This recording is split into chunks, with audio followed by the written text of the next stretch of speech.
Let's look at this question.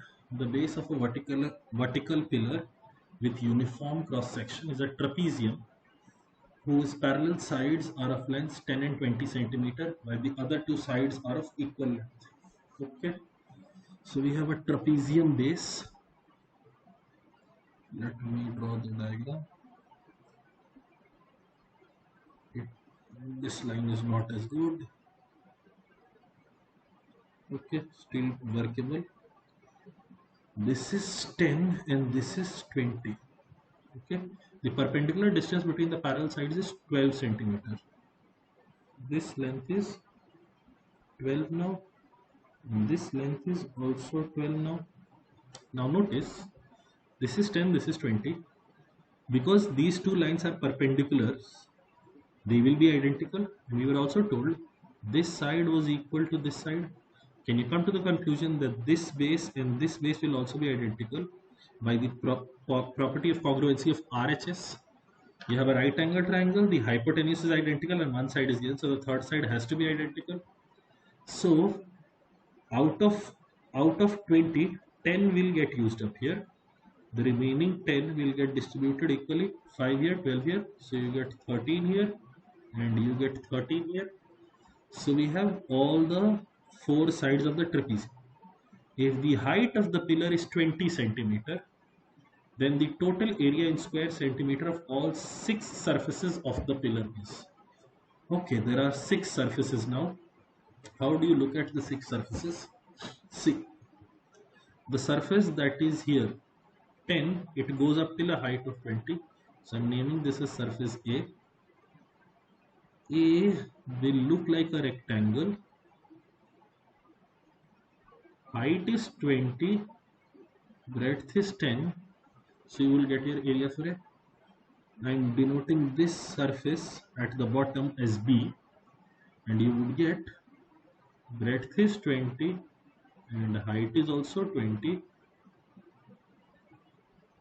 So you would get your surface area here. Now let's look at this side. Can you see whatever you get here is the same thing that you would get here, because this is 13, this is 13, the height is 20, the height is 20.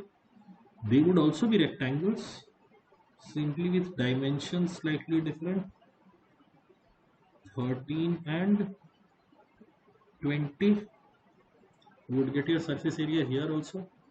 Now the only two surfaces that are left are the top surface, this trapezium, and the bottom surface, which is going to be identical to this trapezium.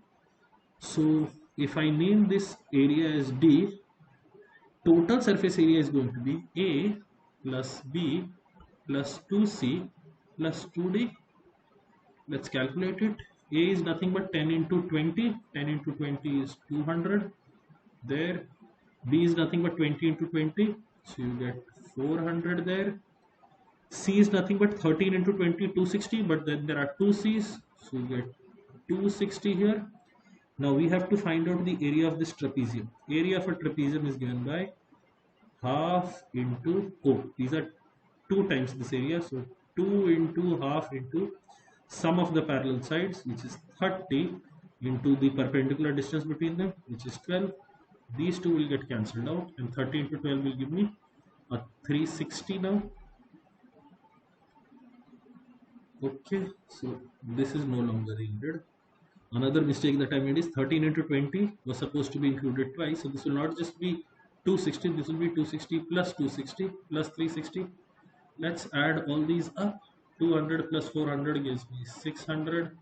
260, 260 gives me 520. 520 plus 360. So when you add them up, you will reach your answer as 1480, which should be option C.